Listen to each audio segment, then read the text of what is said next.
Hi guys, welcome back to my channel. Thank you so much if you're here for the first time.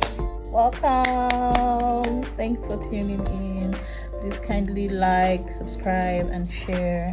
God bless you as you do. So in this video I'm going to be talking about how my interview stage went. If you were here in the last video, you know what I'm talking about.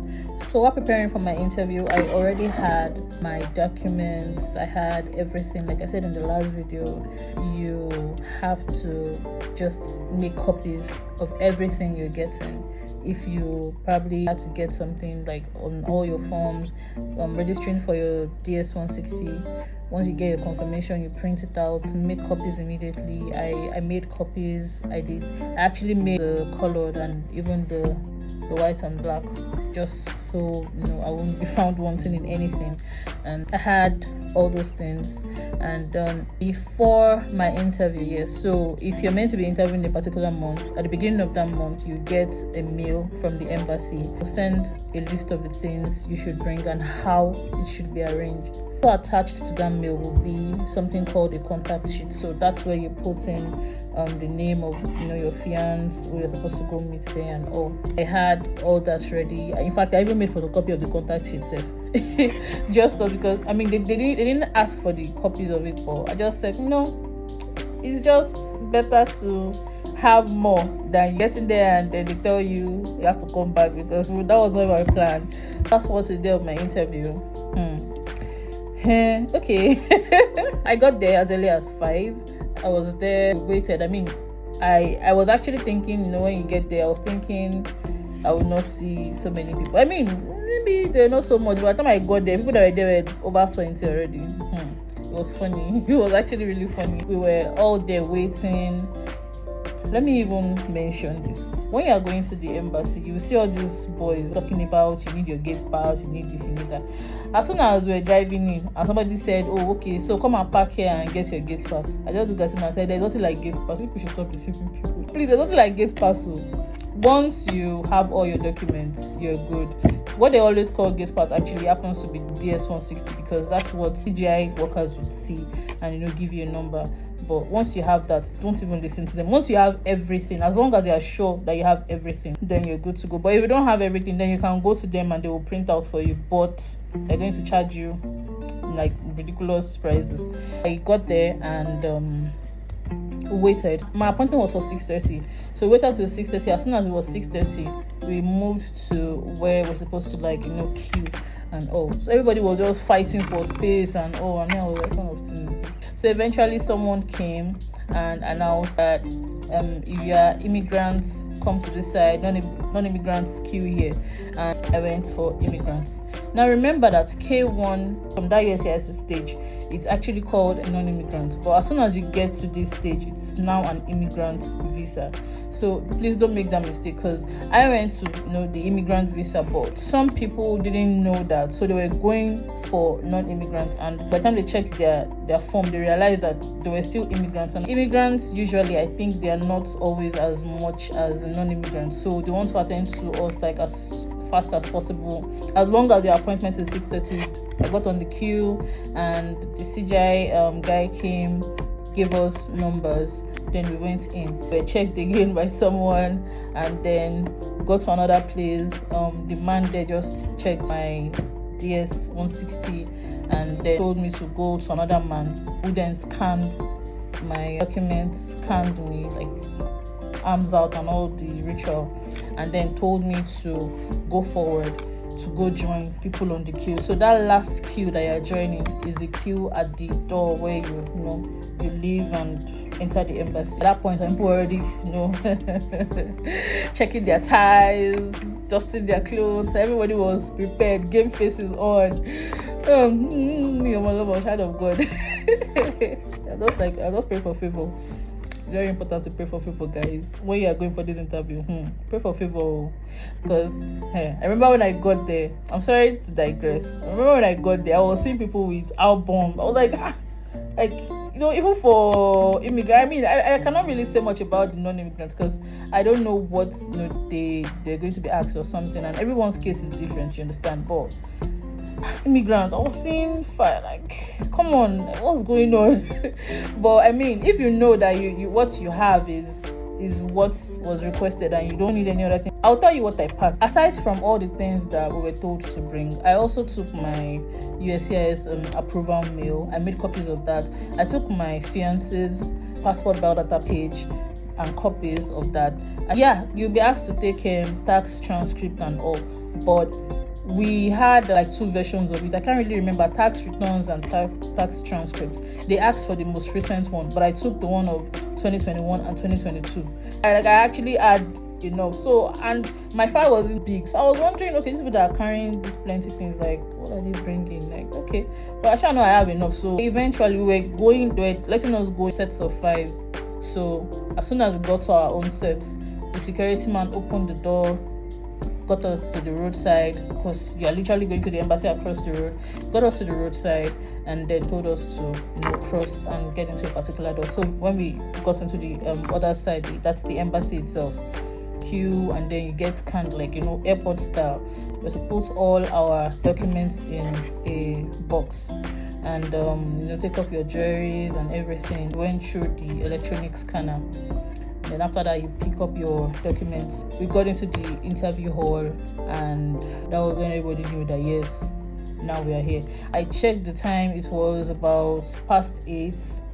Time had already gone, because trust me, with all the checks and all those things, so we got on the queue. It just seemed as though the queue wasn't moving, but it was actually moving. Why it seemed like that was because, like I said, we were going in groups of 5, and I was number 23. Usually what happens is when you get there, you have 2 people you're going to meet. The first person would collect your documents and put it into your file, because you already have a file with them. Your pamphlets to go read while you're waiting for your interview. And then the second person will then interview you. So that's how it goes. So as at that time, the person was supposed to collect the documents. They were not ready yet. I guess they were just still, settling into work at that time. So they weren't ready for anybody yet. Later, they started calling people. Some people were there for a very long time. Like, I'm talking about the first stage.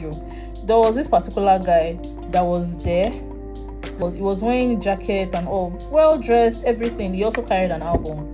He went to the window beside the person who collected my own documents from me. He was there for a long time, and he wasn't even the only one. The only thing was his was longer. Why his was longer, I don't know. And I guess that was why I really noticed, because the truth about it is that they are collecting your documents from you, but they're throwing questions here and there. Like, for me, I was still on the queue, back, and the guy was there answering questions and all, and the questions they are asking, you hear the questions, and he was just trying to submit documents, but I guess maybe he didn't have all his documents and all. So the woman who was talking to him, she was actually very nice with him. So it was finally my turn. When I got called, next person on the queue, I went forward. It was a man, so I greeted him. Good morning, sir. He said, oh, good morning, how are you doing? I said, I'm very fine. How are you doing? So I was like, oh, I'm doing fine. The man was surprised I even asked him question. I don't know. The pleasantries are over with. He then asked for my DS-160. So I gave him my DS-160. He looked at my name and said, okay, that he was coming, and then he listed some documents that I should bring out, while waiting for him. I'm going to list them out now. I have them down. So what he requested for was, aside from my DS-160, because he needed my DS-160 to get my name, to go bring my file. So he asked for my birth certificate, original and photocopy, my AOS, that's affidavit of support. Your fiance will be told to fill that. So affidavit of support, IRS transcript, contact sheets, interview appointment letter, passport and the photocopy, that's the biodata page, police reports, and MRV receipt.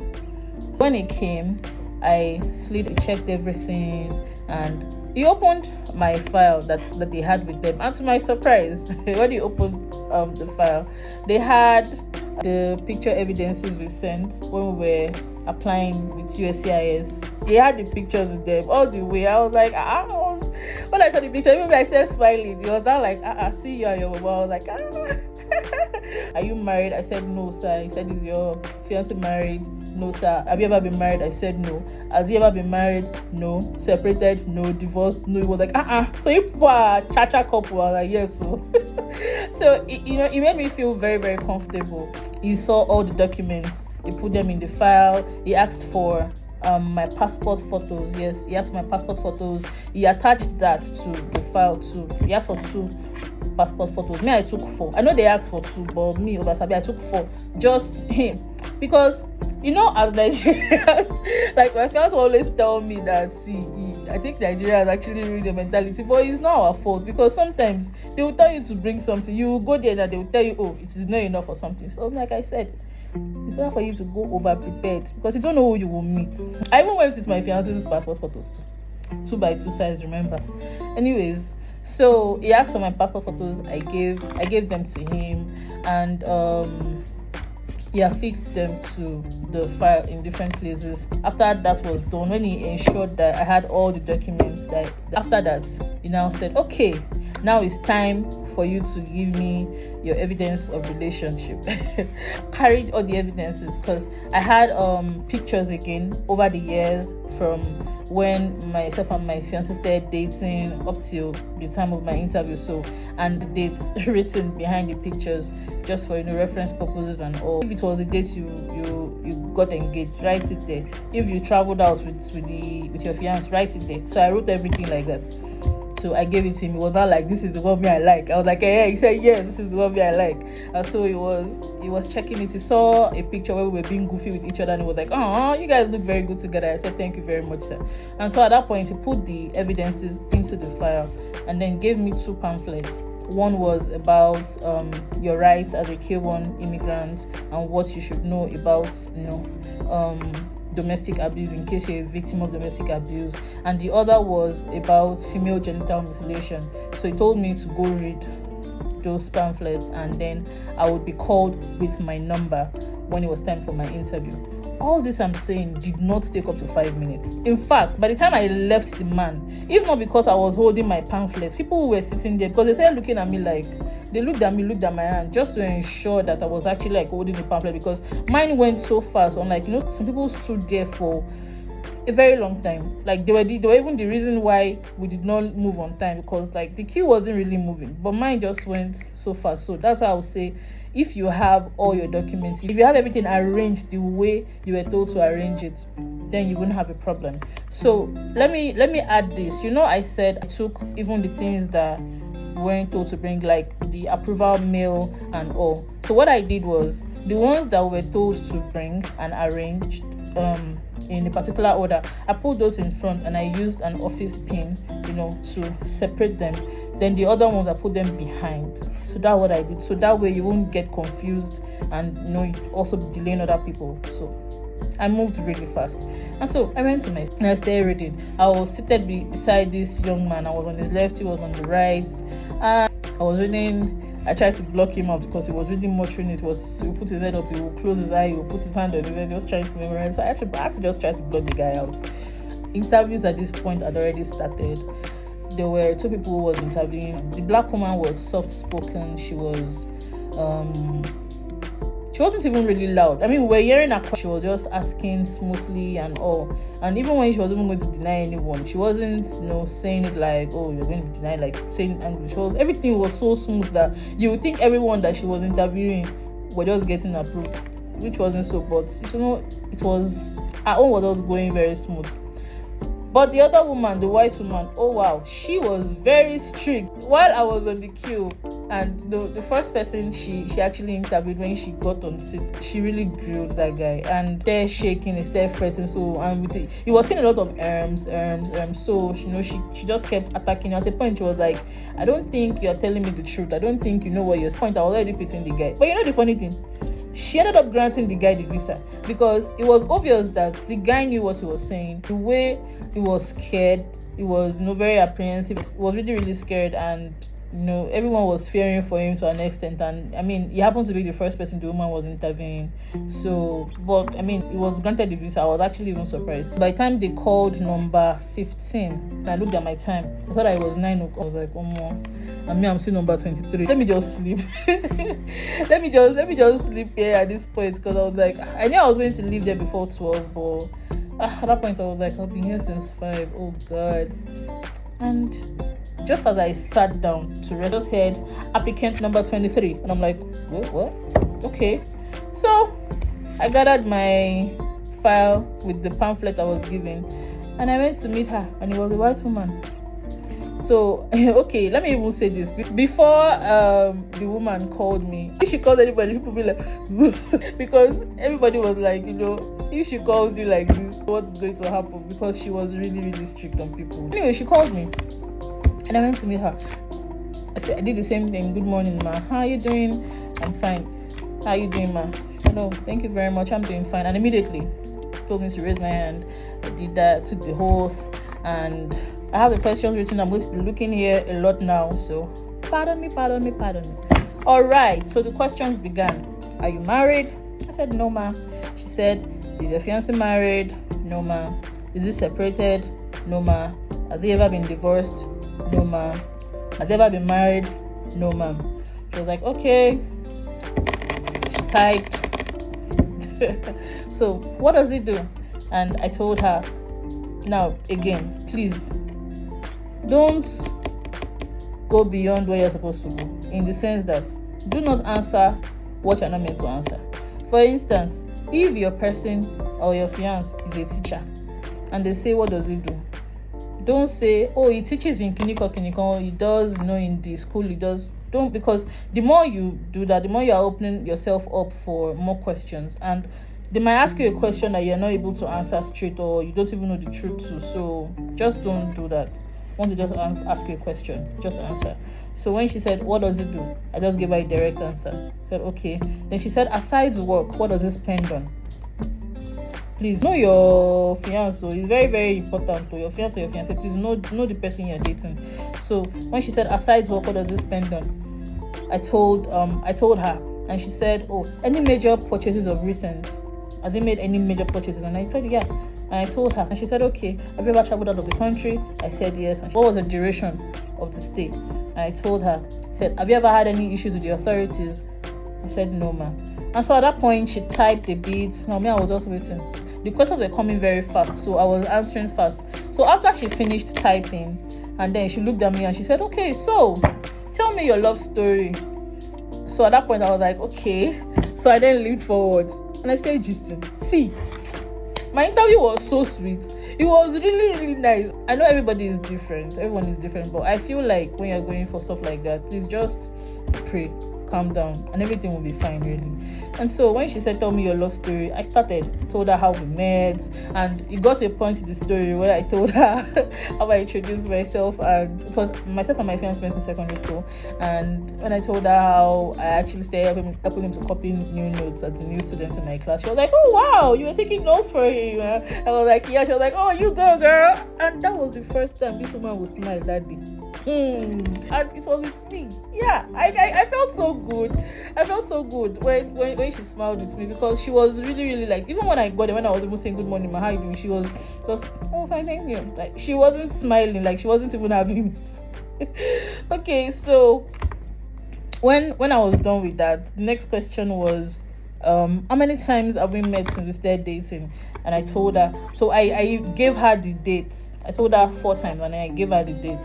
And she said, okay. She opened my file, saw my pictures, the pictures I submitted to the first man who collected my documents. So she just took the pictures, she passed it to me, and then she said, show me a picture of when it came in 2021. And so I brought her the picture. She said, okay, all right. And she looked at all the pictures and said, what was it saying to you in this funny picture? So in that picture, we were actually being goofy. The same picture the first man commented on when I submitted the documents, that was the exact same picture she picked and said, what was it saying to you in this funny picture? And I will tell you people, please, don't be afraid to tell your story. See, these people, no offense, as busy as they are, they want to hear your gist. They want to hear how corny your gist is and all, because to an extent, that is actually what makes your relationship genuine, like, or sound genuine to them. Do you understand? So if you're making it sound like, oh, you don't do this, you don't do that, you're only setting yourself up for this. If you feel like other people are listening to you, please, it is your life. It is they're on their own. You're actually trying to get your own life together. So please don't be scared to tell your story. So when she said, oh, what was he saying to you in this funny picture? Like, what did he say to you that made you do your face like this? And then I shared this with her. I told her how or what happened. I'm not telling people. So I told her, and then she laughed and she said, okay. So just go to DHL Lagos at VI, and I'm like, oh wait, was I just approved? And I was like, oh wow, thank you very much, ma. Because I didn't even hear her say approved. Like, immediately I just told her that story. She just started talking, but she was very fast, so I didn't really hear her words. But the moment I heard DHL, Victoria Island, Lagos, I was like, okay, now I've been approved. And I was like, oh, thank you very much, ma. So she gave me a slip. So all this in the slip was about registering on CGI, putting your delivery location and all, which I had already done. I mean, before booking my interview. And at the back of the slip was, if you want someone to get your visa for you when your visa is ready, you can just write the person's name and all, which I never did anyway. I got myself by myself. So, and I smiled. Please smile. Life is not hard. So I smiled, and then she then stood like this, and then she smiled at me and said, so you're not supposed to get married until you get to the US. I said, yes, ma'am. And she looked at me again and said, you're not supposed to get married until you get to the US. Don't get married. And I said, yes, ma'am. She said, okay, as soon as you get to the US, you have 90 days to get married. So, I mean, you already know these things as an applicant, but listen, okay, just listen. And so I listened, and I told her, I was like, you will be so happy to hear this. She was like, and I'm glad. I wish you a safe trip to the US and have a very beautiful life. And I was like, I felt like my house was so full. And so I went out, and I was like, thank you, Jesus. My interview did not take long, because by the time I got out, when I looked at my time, it was just past. It didn't take long at all. And so that was how my interview went. Interview stage, I know it's more like the climax. You know, you've been preparing, you've been doing so many things. Yeah, by the way, she gave me back my birth certificate. So you've been preparing, you've been hoping, praying, doing so many things, trying to put all your documents together, put all your thoughts together. It's really not an issue as long as you have all your documents. Really, the truth about it is that when it comes to fiancé visa, the main issue is if you're not approved by USCIS, then you have to maybe start again, or maybe send a petition or something. But once you have been approved by USCIS, the rest is just for them to have your documents and to confirm that what you actually sent to USCIS is actually correct. That's all. The interview doesn't take long. I mean, they have other people to interview, so they can't dwell too much on you. So that was how my interview went. People were saying you're supposed to get your visa, like for Lagos, you're supposed to get your visa in about 4 days max. But I didn't get my visa in 4 days max too, because I got interviewed on a Wednesday and I got my visa 2 weeks after on a Tuesday. So it didn't take up to 10 business days, because they write it there on that slip that you're given that your visa will take 10 business days to be sent to you. So what I was doing at that time was to start tracking my visa. The same way you track your NVC case when you're trying to prepare for your interview, that's the same way you track your visa. What I was doing was tracking my visa. You track your visa also on CEAC site. I'm going to post the link. The CEAC site, just put immigrant visa. Remember, immigrants, not non-immigrants. Put your immigrant case number. You'll be told to put in one captcha code like that, and it will show whether it's ready or issued or whatever. Some people, in their own case, they just see application received, processing, all those things. But for me, mine was just direct. The next day after my interview, I saw application received, and it was on application received until I saw issued. Like I said, everyone's case is different. Some people will be told to go back to submit some things. You can't submit to the embassy. You'll be told to submit at DHL. Some people will be told to go back, but my case wasn't like that. Mine was just direct. I got my visa, and thank you so much for being here. Thanks for joining me on this journey.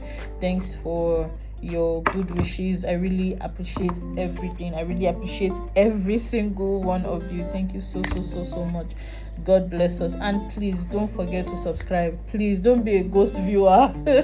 Please subscribe, please like, please share, and please turn on your post notifications so you'll be notified every single time I post. Thank you.